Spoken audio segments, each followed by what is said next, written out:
امیر اہل سنت کی ساتھ ہماری حاضری تھی، مسجد عائشہ ہم گئے تھے تو ہم آپس میں باتیں کر رہے تھے، تو نگران شورا یوں کھڑے تھے اور میں یوں کھڑا تھا، ہم آپس میں باتیں کر رہے تھے، تو نگران شورا کے پیچھے سے ایک نوجوان ٹیکسی ڈرائیور تھے، وہ وہاں مکے میں ٹیکسی چلاتے ہیں، انہوں نے مجھے پہچان لیا،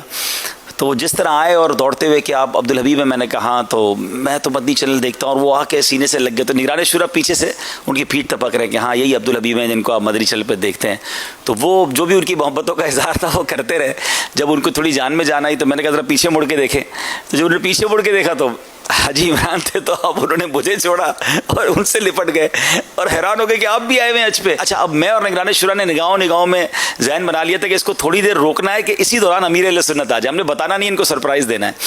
تو ہم ان سے باتیں کرتے رہے اور ہماری نگاہیں بھی وضو خانے کی طرف تھی کہ ابھی امیر اہل سنت آتے ہیں، ابھی آتے ہیں۔ اب جب تھوڑی دیر بعد امیر اہل سنت آ گئے نا، تو ہم نے باتوں ان کو کہا کہ ذرا ادھر دیکھیں۔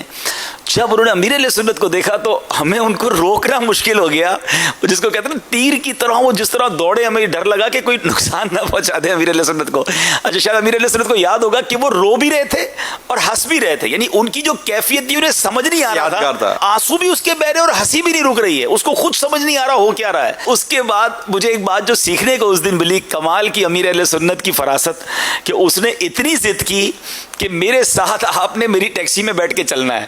لیکن میں نے کہا یار ایک بندہ اتنی محبت سے کہہ رہا ہے بیٹھ جانا چاہیے، لیکن اس وقت مجھے سمجھ نہیں آیا کہ بڑی ترکیب سے اس کو سمجھا دیا کہ پھر بعد میں سمجھ آیا کہ جس کے ہوش و حواس ہی ٹھکانے پہ نہیں ہے، اگر ہم اس کی گاڑی میں بیٹھ گئے تو اس ڈرائیور نے ہمارا کرنا کیا ہے۔ میں نے پھر نمبر لے لیا ان کا، لیکن وہ ماشاءاللہ اسلامی بھائی ماشاءاللہ انہوں نے داڑھی بھی رکھ لی، مکہ شریف میں مجھ سے کئی بار ان سے ملاقات ہو چکی ہے، ماشاءاللہ ابھی بھی وہ ٹیکسی چلاتے ہیں وہاں پر۔